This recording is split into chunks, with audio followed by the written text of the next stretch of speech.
नमस्कार दोस्तों, मैं आपका होस्ट एंड दोस्त दीपक।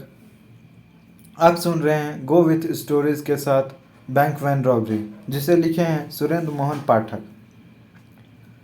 यह है पार्ट 27।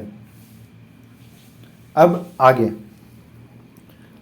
अगली सुबह जब वह सोकर उठा तो उसकी थकावट दूर हो चुकी थी और वह अपने आप को तरोताज़ा महसूस कर रहा था। तब उसे ठाकुर का अता पता तलाश करने की एक नई आखिरी लेकिन बड़ी क्षीण तरकीब सूझी। वह जयपुर के रेलवे स्टेशन पर पहुंचा। वहां उसने एडवांस बुकिंग पर बैठे क्लर्क को 20 रुपये रिश्वत देकर इस बात के लिए पटा लिया कि वह उसे 4 तारीख में जयपुर से किसी भी दिशा में बाहर जाने वाली हर गाड़ी के हर दर्जे की एडवांस बुकिंग का चार्ट दिखा दे। दिल्ली जाने वाली रात की एक गाड़ी में उसे ठाकुर एंड मिसेस शमशेर सिंह की फर्स्ट क्लास की बुकिंग मिली। तो ठाकुर दिल्ली गया था और वह और मीना स्वयं को पति पत्नी जाहिर कर रहे थे। मीना का ख्याल करके विमल का मन वितृष्ण से भर उठा। कैसी औरत थी वह!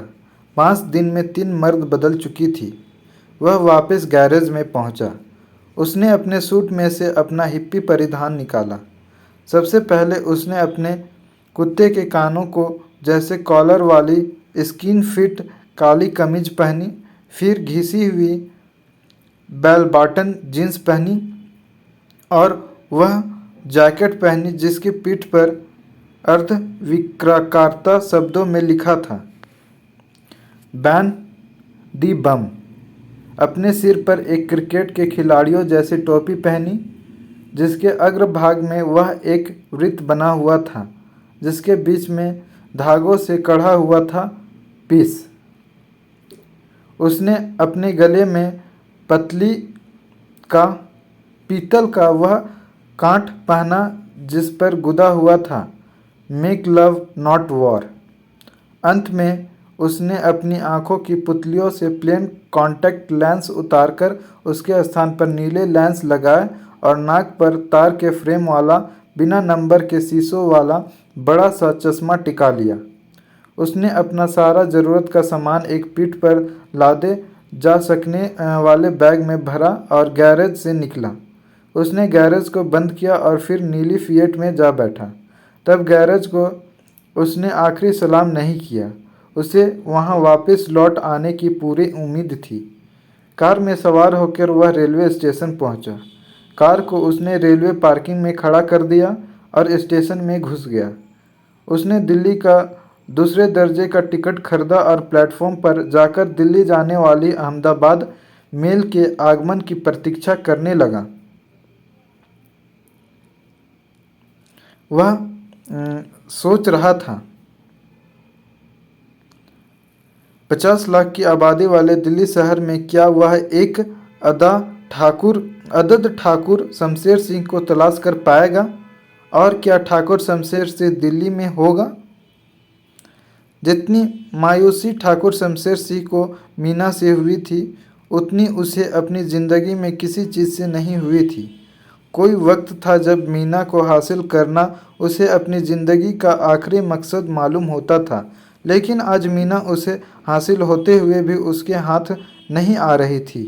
उसे मीना में काम वासना से तड़पती हुआ वह औरत हासिल नहीं हुई थी जो उसने राकेश के बेडरूम में संपूर्ण नग्न अवस्था में पलंग पर पड़ी देखी थी।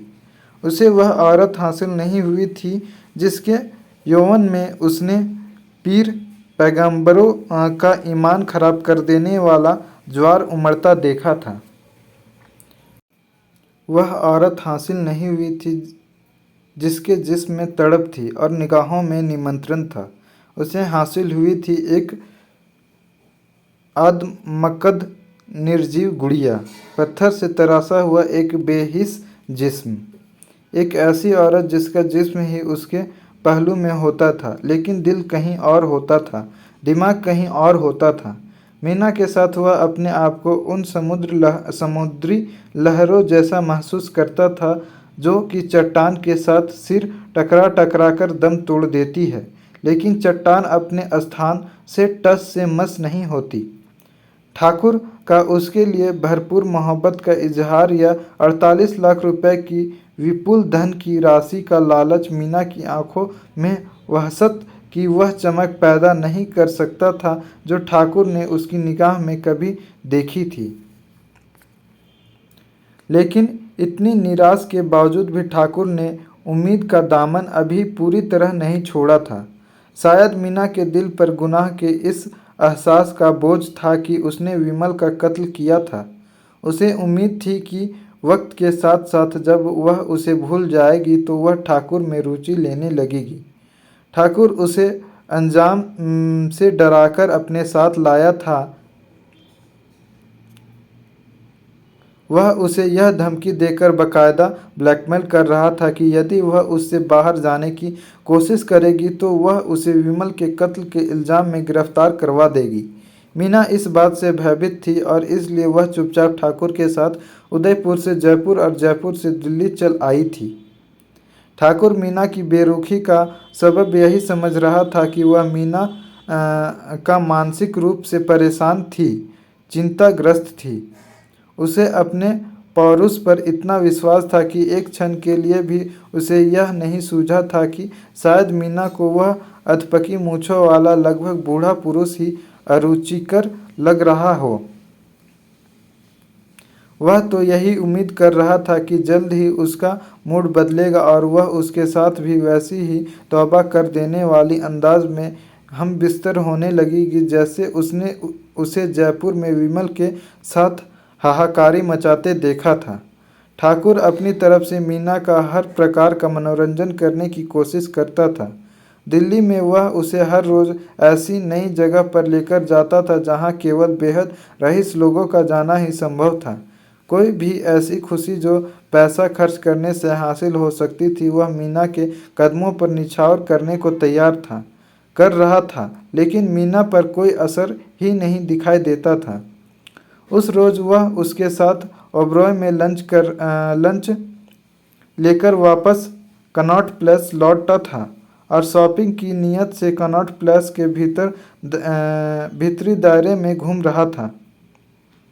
हैंडलूम एम्पोरियम के सामने सेंट्रल पार्क में 7-8 हिप्पियों का एक झुंड चल रहा था। उन्हीं हिप्पियों में हिप्पियों जैसी ही लिबास में उसे विमल दिखाई दिया।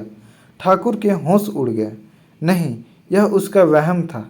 वह यहाँ कैसे हो सकता था? वह तो मर चुका था। उसने दोबारा आंखें फाड़ फाड़ कर उन हिप्पी परिधानों की तरफ देखा तो विमल उसे उन्हीं हिप्पियों में नहीं दिखाई दिया। क्या उसकी आंखों ने धोखा खाया था या उसने वाकई विमल को देखा था? नहीं नहीं, विमल नहीं हो सकता था। शायद उसी की शक्ल का कोई दूसरा आदमी उसने देखा होगा। विमल का वहाँ होना सरासर नामुमकिन था। वह मर चुका था। उसकी आंखें फिर भी दूर दूर तक उस सूरत की तलाश करने की कोशिश करने लगी जिसकी एक झलक उसने अभी देखी थी। क्या हुआ? एकाएक उसके कानों में मीना की आवाज़ पड़ी। कुछ नहीं, ठाकुर हड़बड़ाकर बोला। कुछ भी नहीं। तुम्हारी सूरत से तो यूं लग रहा है जैसे तुमने भूत देख लिया हो। नहीं नहीं, तो ऐसी कोई बात नहीं है। दरअसल आज खाना जरा ज़्यादा ही खा गया है। चलो होटल में चलते हैं। वे कनॉट प्लेस में ही स्थित होटल में अलका में ठहर रहे थे जो वहाँ से पास ही था। ठाकुर मीना के साथ उधर चल दिया। रह रहकर वह व्याकुल भाव से अपने पीछे देख लेता था कि कहीं विमल तो पीछे नहीं आ रहा था। लेकिन कहाँ था विमल? वह केवल उसके दिमाग में वहम था। तभी वह सामने से आते एक आदमी से टकरा गया। सॉरी, वह हाँफता हुआ बोला। सॉरी। वह आगे बढ़ा। मीना हैरानी से उसे देखती रही लेकिन मुंह से कुछ न बोली। ठाकुर सोचने लगा कि क्या वह मीना को बता दे कि उसने सचमुच ही भूत देखा था, विमल का भूत। लेकिन उसने उसे कुछ न बताने का फैसला किया। अगर वह वाकई विमल था और मीना को मालूम हो गया कि वह जिंदा था तो ठाकुर का उस पर से होल्ड समाप्त हो जाता। तब शायद वह मीना को ब्लैकमेल करके अपने साथ रखे रहने में कामयाब ना हो पाता। डकैती के तो दोनों बराबर के गुनहगार थे, उस वजह से तो वह ठाकुर से डरने वाली नहीं थी। ठाकुर होटल में वापस आया। वहाँ उसने होटल की पहली मंजिल पर स्थित एक स्वीट किराए पर लिया हुआ था। ठाकुर तनिक तबीयत खराब होने का बहाना करके बेडरूम में आ गया। मीना बाहर सोफे पर लेट गई। ठाकुर बेडरूम की खिड़की के पास पहुंचा और उसकी ओट में से बाहर झांकने लगा। वह कोई 1 घंटा बाहर झांकता रहा। विमल उसे फिर दिखाई न दिया। ठाकुर को आश्वस्त हो जाना चाहिए था कि उसकी निगाह ने धोखा खाया था, लेकिन ऐसा न हुआ। उसके मन में वह वहम किसी तरह से निकल ही नहीं रहा था कि उसने विमल को देखा था। अगर वह विमल था तो वह दिल्ली कैसे पहुंचा? इत्तेफाक से वहां पहुंच गया था, यह उसका पीछा करता हुआ वहां आया था, लेकिन वह उसका पीछा करता हुआ वहां कैसे आ सकता था? उसने तो किसी को नहीं बताया था कि वह दिल्ली जा रहा था। शायद किसी के सामने अनजाने में उसके मुंह से निकल गया हो। उसे मालूम करना चाहिए कि जयपुर में कोई उसके बारे में पूछताछ तो नहीं कर रहा था।